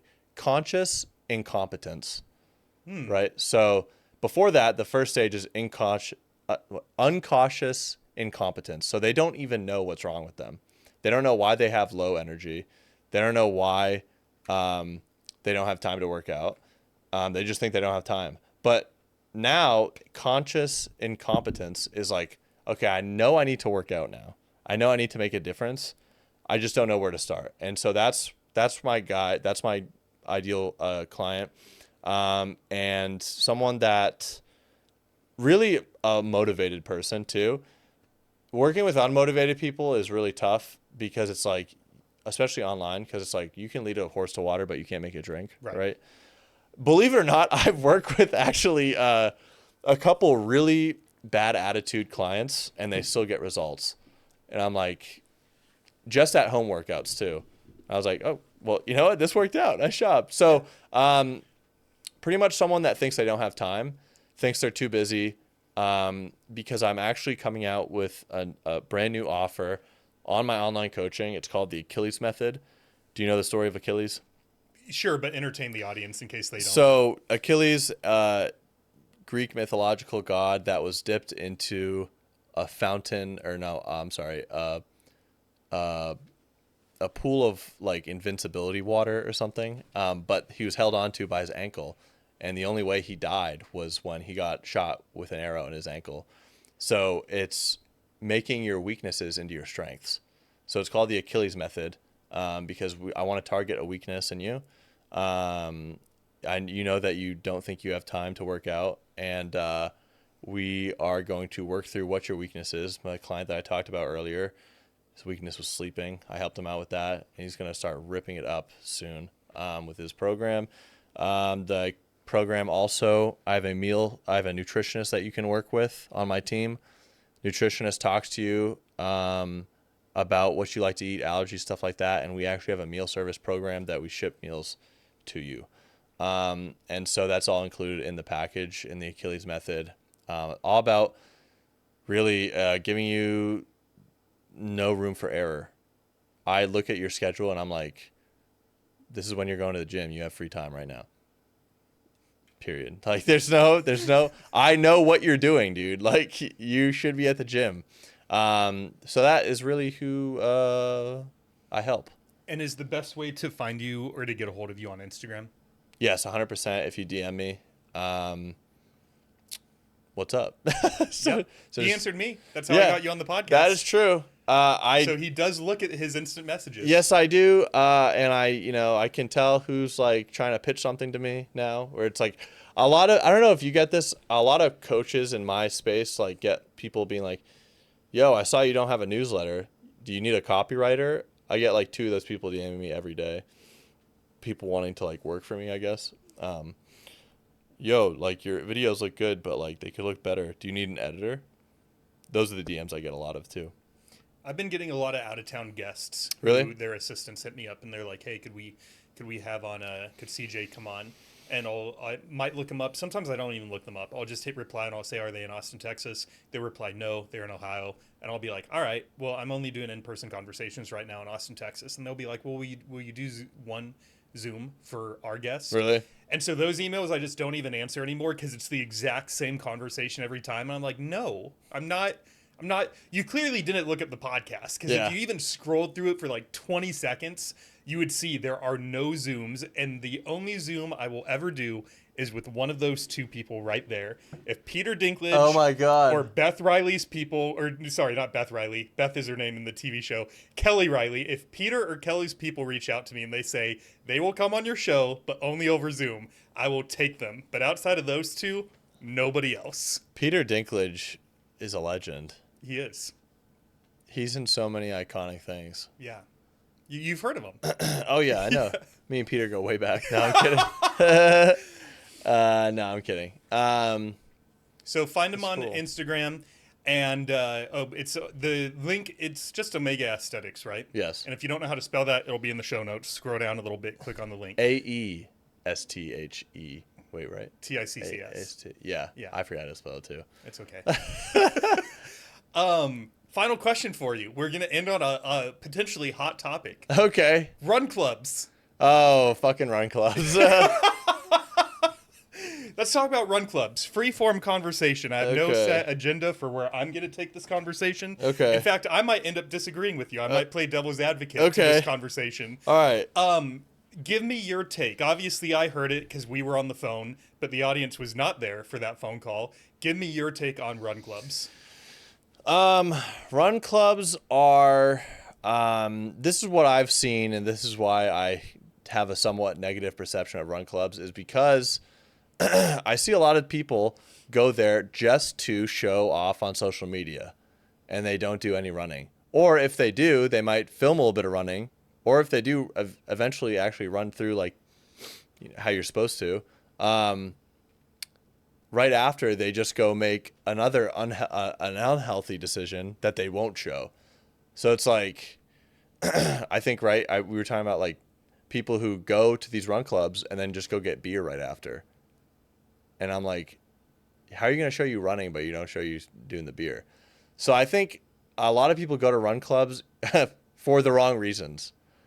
And so those people, I think I have a bone to pick with. And yeah. Have you talked with anyone that's gone to a run club? Yep. I've talked to a couple people. And what do they say when you ask them? They're like, it's cool, but I mean, like, there's a lot of girls there, and that's really why we go. It's like, he's like, my friend that I've asked who went to one's like, yeah, like, we're not really running that much. We're just trying to socialize. Then that's not a run club. It's just a club. Then you should join a walking group. Yeah. Like when Or I go on. Yeah. Or we go out there more for the talking than we do the exercise, if I'm being honest. Exactly. And because you can hold a conversation and walk, right? But it's like, hey, what'd you do last week? Yeah, it's like you're while I'm running. Yeah, exactly. Like, let me lock in. Yeah. So I feel like a lot of people see run clubs, aren't really about it, and they really want to show that they're at a run club. That's what I've seen. Stop living like this, putting on this like vanity kind of thing for Instagram, I feel like. And so that's why I think there's a little problem with them, or some kind of culture with them, I think, that is just like, wow, we're showing that we're healthy. We're showing that we're out here and we're doing stuff. But then they just go make a really bad decision after, right? What if they need that? Like, you and me both know they don't need that. Like, Yeah. you can go exercise for yourself, but what if there's someone who needs, like, or they think they need those comments and those affirmations, and they need people to see that they're doing it, and that's what gets them on the path versus being at work or in front of the TV or doing one of any other million things that we fill our time doing. So are you saying, like, what if someone needs to post on social media that they are doing something? Almost like accountability to themselves. Okay. Well, it's not, what my opinion is, not a very general opinion. It's like very narrowed down to those people who are just faking it. So like, let's just say if those people do need it like that, I feel like as long as they're actually following through with what they're doing and that lifestyle, then sure. If they want to keep like a journal and that's what keeps them going, sure. But when they get to the run club, are they really locking in, or are they running to post and then walking the rest of the time? Or are they going to P. Terry's exactly right after, which, I mean, I love P. Terry's, to be honest. But good. Yeah. So let me just insert a shittier place like McDonald's. Are they going to like chain smoke like several packs that next weekend?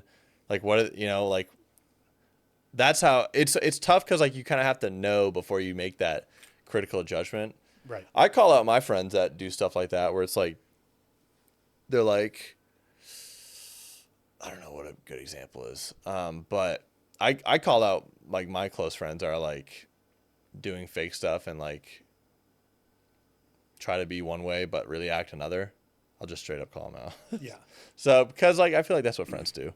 They should. Yeah, 100%. Bring back bullying. Yeah, no, I mean, I think if you if you have the right kind of friends, if they're mature enough for it, they appreciate it. I called out one of my friends on something. I won't get into the whole story now. If you want to hear about it, go to episode 100 with Julian Kennedy. But I called out one of my buddies for something. And, dude, I was a little intimidated to at first because I thought it could be like a friendship ender. But what he was doing, I had a really big problem with. And I almost didn't say anything. And then I was like, no, I'm going to fucking say something. I have a really big issue with this. And the other side of it, too, is like, if he's not okay with me calling him out, is this the kind of person that I want in my inner circle? So there's like a few thoughts going through my head.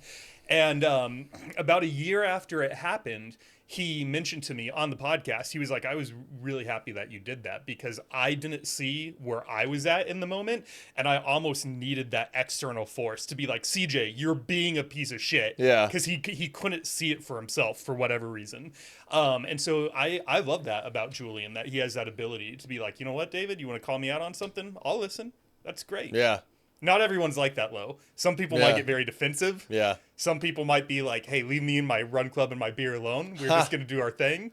You know? Yeah, just wild. Like, I feel I've seen it with like girls specifically where it's like, we're going to post that we're about this and then we're going to do on something really bad after. So we're going to give the impression that we're healthy, but we're going to do something super shitty after and not show anyone who we really are. What if they do post all of it? If they do post all of it, I feel like that's better. So it's like, okay, well, at least I know, like, you're doing meth and running. I don't know if like we went from having a casual beer to doing methamphetamines. That went from 0 to 100 really fast. You know what? It reminded me of a Jesse Pinkman. Yeah, no, but it reminded me of this guy I really looked up to when I was like working out a lot. And his name was John Skywalker. And he's kind of cuckoo now. I don't know what he's doing now, to be honest. But he was just like super aesthetic looking or wanted to look like him. And he was like so raw and authentic on his Instagram about how he felt about things. I was like, I respect this guy more. Like, this guy is like ripping bongs in the gym parking lot at 3 a.m. before he lifts. At least I know. At 3 a.m. you might have to. Yeah. Jesus Christ. So I know not to copy his lifestyle, but I'm like, oh, well, this is kind of cool that like he's open about it. So I feel like now that I'm talking about it, that's a common theme that I have a problem with, just people lying. So like either lying about their natural, lying about how they're really, living their life, deception, stuff like that. Yeah. Let's be authentic, So it's like that's it. Yeah. On that theme, I think I mentioned this person briefly when we were on the phone, but I had someone who started a run club. And they did end intentionally across the street from a bar with the idea of going and getting drinks afterwards. Yeah. But she was very open about the fact that she was doing it to build community. Yeah. And so she never once said to me, we're going out here to be healthy. Yeah. She said, we're going out here to make friends. And if you don't have friends, come join us. We're going to do a healthy thing, and then we're going to do a social thing, and then we're going to move on with our day. And so, like, I appreciated her take that she wasn't trying to bullshit me. She was just like, yeah, I know beer is bad for you, but we're going to go drink afterwards anyways. Right. And I was like, cool, right on. Go do it. That's cool, as long as she's not like, hey, guys, like, we're out here running. We are out here. Oh, my God. You need to get outside today. Yeah. And then she's at the bar. Not filming that. What if it's an outdoor bar? No, I'm kidding. Soaking up that vitamin D, boy. I guess tequila is okay. No, I'm kidding. But if you drink in the sunlight, it does balance out. Really? No, dude. Come on. You need to go talk to your nutritionist. I know. No, I was kidding. That was me on 4th of July last year. I was drinking at Barton Springs. There you go. Actually, I didn't say that. But cut that. Yeah, but they thought it was water. No, I'm kidding. I was actually kind of worried because I was like, I feel like I'm getting dehydrated at a rapid rate because I was sweating so much. Yeah. But it ended up being great. You had fun? So much fun. Good. Barton Springs. You ever been? Of course. Dude. I say of course. I guess there could be some Texans that haven't gone. But yes, I'm a frequent visitor. My first time was last year. And I was like, wow, I should have been here 2 years ago. So it was super fun. I didn't know it was a nude beach either, or a nude spring.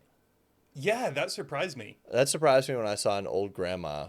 Not like grandma, but like an older woman with no top. It's usually older people. One of my buddies pointed that out. He was like, you never see like the hot person that you want to date naked. It's always the person that like You don't. I did see a group at night of skinny dippers. When it was still open or like after it was closed? Well, the lifeguards were still there. It was just night. Maybe it was I don't know. Well, if the lifeguards were there, it probably wasn't closed. Oh, well, I just remember it was night, and I was like, they are Did you join? naked. No, I should have. Okay, I wouldn't do that. Well, man, this was so much fun. Would you come back? Yes. I put you on the spot a little bit. I guess you could have just lied to me. Inauthenticity. No, I hope you come back. This conversation went by so quick. We're out of time. It did. I would love for you to come back and just shoot the shit again. That would be super fun if you're down. Yeah. I felt like I did so much yapping, but... Well, you're the guest. I They guess hear from that's me it. every week. I'm not used to it. I just noticed that this is a chair. Oh, good. Wow. Yeah, that's a chair. There's my ADHD kicking in. Yeah, no, I had fun. Thank you again. You enjoyed it? I appreciate it. Yeah. Cool. Yeah. It was fun. I feel like I yapped. I feel like I actually made my own revelations. I feel like this is almost therapy. I don't believe in therapy, though. No, I'm kidding. This is going to be, we're going to change the name to David's Therapy Night Sit Back. I don't know how to say Sit it. back. I like this sign. Thanks. My sister got that for me for my birthday. I really like it. She was hesitant to get it for me just because I built all this on my own. And she's like, I don't want to get you things and then you feel like you have to put them up. But when that showed up, I was like, no, I'll definitely put that up. That's sick. Yeah, I love all this. This whole design is really cool. And when you come back, I think it'll be completely new. Me and a few other people are going to take all this down and completely build a different set, Really? for lack of a better term, probably in April. So when you come back, it'll be a Cool. whole new look. It'll be fly as fuck. I love that. That's awesome. Just so cool. Appreciate that, man. Well, we have a few pictures to take before he leaves. To the audience, thank you guys so much for tuning in. If you are even thinking about training with Chris, go onto his Instagram page. Like I mentioned, his link will be in the show notes. There's also a form that you can fill out in his bio if you want arms that are as big as his. Natural arms, too. Yes. So go check that out. And if you guys enjoyed today's episode, do me a huge favor. At this point, only a small percentage of you that are listening have either given us a 5 stars on Spotify, a 5-star review on Apple, or subscribe to the YouTube channel. If you guys would do me this one small favor, that'll take a 60-second portion of your time and absolutely none of your money. My commitment to you will be to continue to find awesome guests like CJ to bring value, entertainment, stories, motivation, all the good stuff to your lives. So with that being said, I hope you have a healthy and happy Saturday night, and we will see you guys next week. Bye, everyone.